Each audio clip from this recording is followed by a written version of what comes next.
ये कहानी है गरीब हेमलता और उसकी 3 मासूम बच्चियों की।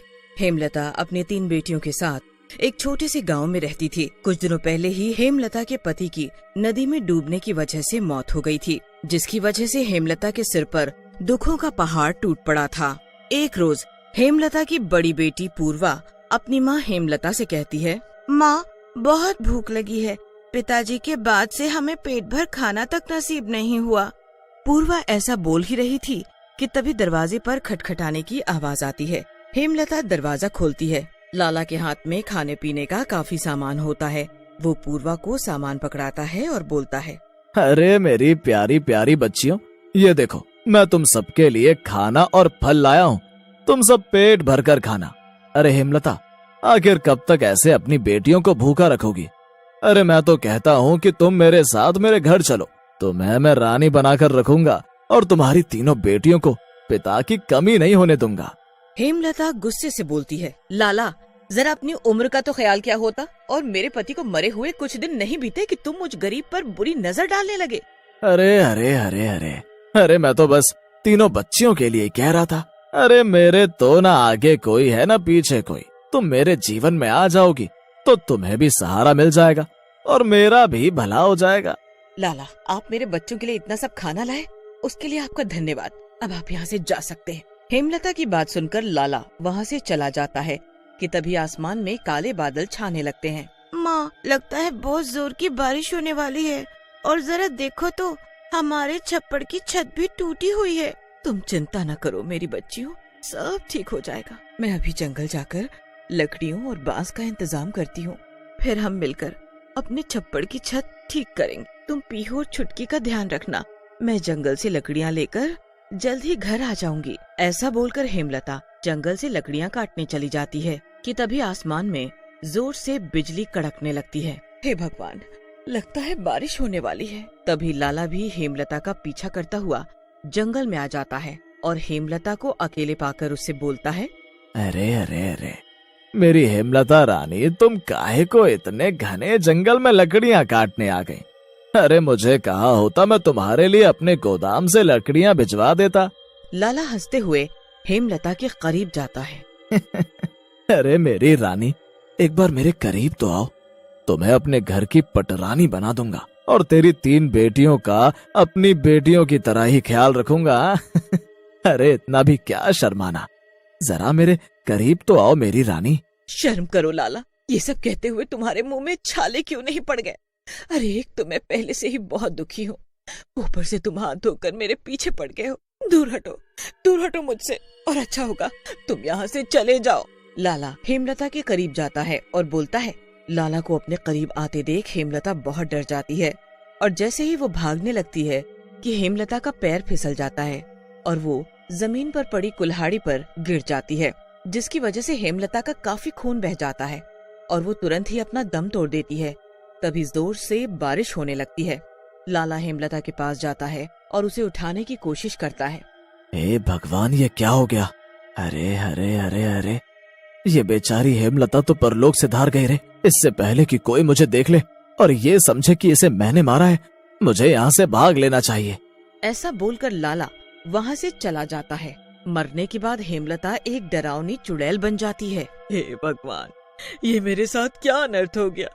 अब मेरी 3 बच्चियों का क्या होगा? वो घर पर मेरी राह देख रही होंगी।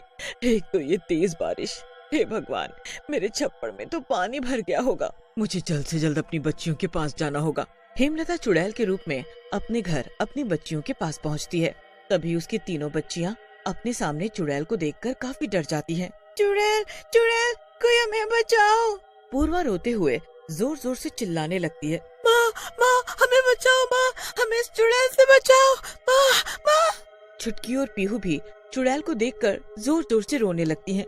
मेरी बच्चियों तुम रो नहीं, अरे मैं चुड़ैल ही तुम्हारी माँ हूँ। एक हादसे में मौत हो गई जिसकी वजह से मैं चुड़ैल बन गई, पर तुम तीनों घबराओ नहीं, मैं तुम्हें कुछ नहीं होने दूंगी, कुछ नहीं होने दूंगी। माँ देखो ना, घर में कितना सारा पानी आ गया है, ऊपर से टूटी छत से पानी झमाझम गिरे जा रहा है। मुझे तो बहुत डर लगने लगा है। हे भगवान, पानी तो कमर तक पहुँच गया है, हमें जल्द ही किसी से मदद मांगनी होगी। तभी पीहू जोर से रोने लगती है। चुड़ैल पीहू के आंसू पोंछती है और देखती है कि पीहू को बहुत तेज बुखार है। पीहू, तुम्हें तो बहुत तेज बुखार है, तुम चिंता मत करो, तुम्हारी माँ तुम्हें अभी दवा खाने ले जाएगी। चुड़ैल अपनी बेटियों को लेकर वहाँ से निकलती है कि तभी उसकी सबसे छोटी बेटी छुटकी पानी में कहीं गुम हो जाती है। मेरी चुटकी कहीं नजर नहीं आ रही। पूरे गांव में सब जगह बस पानी ही पानी था। सभी गांव वाले अपने बीवी बच्चों और जानवरों को लेकर इधर से उधर भागते हुए दिखाई दे रहे थे। तभी चुड़ैल को शीला काकी दिखाई देती है। शीला काकी, आपने मेरी चुटकी को कहीं देखा है क्या? काकी चुड़ैल को देखकर काफी डर जाती है। एक तो पूरे गांव पर बाढ़ का कहर मंडरा रहा है, ऊपर से चुड़ैल कहाँ से आ टपक पड़ी। अरे काकी, मैं हेमलता हूँ, किसी वजह से मेरी मौत हो गई, जिस कारण मैं एक चुड़ैल बन गई।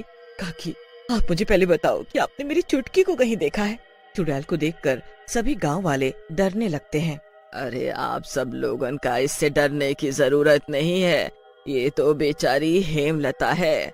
जरा देखो बेचारी को, पहले पति चल बसा और अब ये, और चुटकी का भी देखो कुछ पता नहीं है, कहाँ पानी में बह गई। हे भगवान, अब मैं क्या करूं, कहाँ ढूंढूं अपनी बच्ची को? फिर चुड़ैल और पूर्वा चुटकी को आवाज लगाते हुए ढूंढने लगते हैं।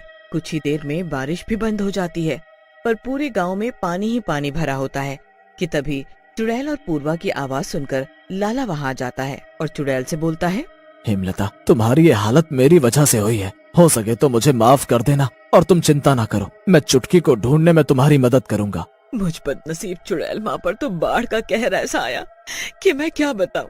मेरी एक बच्ची बुखार से तप रही है और दूसरी बाढ़ के पानी में न जाने कहाँ गुम हो गई। ऊपर से बाढ़ की वजह से हमारा झोपड़ा भी डूब गया। अब मैं क्या करूंगी?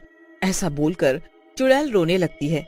तभी लाला चुड़ैल से बोलता है, तुम रो नहीं, पहले तो तुम मुझे पीहू को दो, मैं इसे दवाखाने ले जाकर इसे दवा दिलाता हूँ। तुम जाकर चुटकी को ढूंढो और तुम्हें घबराने की जरूरत नहीं है। मैंने जो गलती की है उसे सुधारने का एक मौका तो मुझे मिलना ही चाहिए। फिर लाला पीहू को दवाखाने ले जाता है तो दूसरी ओर चुड़ैल अपनी बड़ी बेटी पूर्वा के साथ अपनी चुटकी को ढूंढने निकल जाती है। चुटकी को ढूंढते ढूंढते दिन से रात हो जाती है। बाढ़ का पानी भी धीरे धीरे कम हो जाता है कि तभी चुड़ैल थक कर एक पेड़ के पास जाकर खड़ी हो जाती है और जोर जोर से रोने लगती है कि तभी पेड़ के ऊपर से चुटकी की आवाज आती है, माँ माँ माँ, मुझे बचा लो माँ। चुड़ैल चुटकी को पेड़ पर लटका देखकर उसे झट से वहाँ से उतार लाती है। तभी वहाँ लाला भी आ जाता है। चलो अच्छा है कि चुटकी भी मिल गई और पीहू का बुखार भी अब ठीक है और धीरे धीरे बाढ़ का पानी भी कम होने लगा है। हेमलता, मैं माफी के काबिल तो नहीं हूँ, पर फिर भी हो सके तो मुझे माफ कर देना। मुझे तुम पर बुरी नजर नहीं डालनी चाहिए थी। मैं सच में अपने किए पर बहुत शर्मिंदा हूँ। मेरी ही वजह से आज तुम एक चुड़ैल बन गई हो। लाला, जो हुआ उसे भूल जाओ और तुमने आज मेरी मदद करके बहुत अच्छा काम किया। मेरी बेटी ही मेरा सब कुछ है, इनके सिवा तो मेरे पास अब कुछ भी नहीं बचा है। रहने के लिए मुझ गरीब माँ के पास एक झोपड़ा था, पर बाढ़ के कारण अब तो वो भी मुझसे छिन गया। हेमलता, मैंने तुमसे पहले भी कहा था कि मेरे तो ना आगे कोई है और न पीछे, इसलिए अगर तुम मुझ पर भरोसा करो तो मैं तुम्हारी बेटियों को अपने साथ अपनी बेटियों की तरह अपने घर में रख सकता हूँ। उन्हें अपनी बेटियों की तरह ही पूरा प्यार सम्मान दूंगा और कभी कोई तकलीफ नहीं होने दूंगा। फिर लाला चुड़ैल के आगे हाथ जोड़ता है और बोलता है, मुझे अपने पाप धोने का एक मौका दे दो हेमलता, मैं तुम्हारे आगे हाथ जोड़ता हूँ। अगर मेरी बेटियाँ तुम्हारे पास सुरक्षित रहेंगी तो मेरी आत्मा को भी मुक्ति मिल जाएगी, पर अगर मेरी बेटियों को जरा भी तकलीफ हुई तो मैं तुम्हें नहीं छोड़ूंगी लाला, क्योंकि अब मैं एक चुड़ैल हूँ, हेमलता नहीं। फिर चुड़ैल लाला को अपनी तीनों बेटियों को सौंपकर वहाँ से चली जाती है। लाला भी चुड़ैल से किए वादे के अनुसार चुड़ैल की तीनों बेटियों का अपनी बेटियों की तरह ही ध्यान रखता है। अपनी बेटियों को सुखी देखकर चुड़ैल की आत्मा को भी मुक्ति मिल जाती है और वो वहाँ से हमेशा के लिए गायब हो जाती है।